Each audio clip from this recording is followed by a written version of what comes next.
Ano ba naman itong tindahan nyo na to? Takpan mo lang bunbunan mo, basi mapasma ka. Pasko na naman, kailangan na natin ito ilagay yung mga ilaw-ilaw natin ito sa tindahan. Mga paninda natin dito. Uy! Oh! Mabayad na ba kayo? Patag kami. Babayaran na pala ni Papa yung utang niya dito. Babayaran na pa Yes! ako. Nabayaran na. Ano bang utang ng anak ko? Daddy, relaxing. Relax lang ha.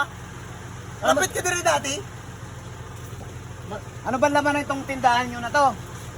Oh, di ba? Pati ulo gold. Gold ang ulo. Baga kintab. Magkano ba yung... 7.5 po yung... Magkano ang buong tindahan na to? Daddy, takpan mo lang bunbunan mo, Okay. basi mapasma ka. Sige. Pila na?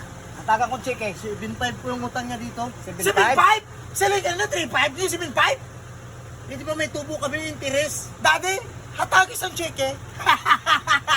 Pila mo na? May cheque kami ito. Areo? Bala mo ito, Royal Blood din na ito. Oo.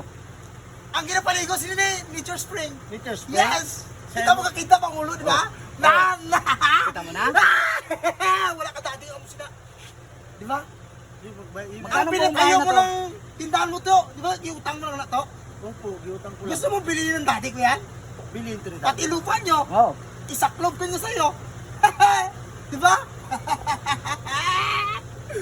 Eh, ano ka ron? Daddy. Pila? 7.5 Daddy! Ay, daddy! Daddy man na. Huwag mo agawin ng daddy ko! Daddy is my daddy! Boss! Diba? 7.5 boss, 7.5. Gawin ko lang 100,000, bayaran ko na buong bahay. Yes, para mapaalis ka na dito. Kasi nakakaasar yung mukha mo dito.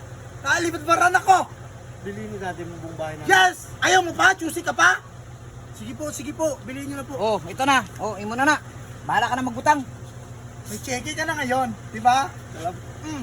Nakakasar ako sa'yo ha. Salamat. O magdaan kami dito. Wala na kayo dapat ha. Kaya papatayo namin yan dito ng negosyo namin. Yes! Department store, ipapalagay namin dito. Magpapatayo kayo dito? Yes! Kayo naman ang utangan ko.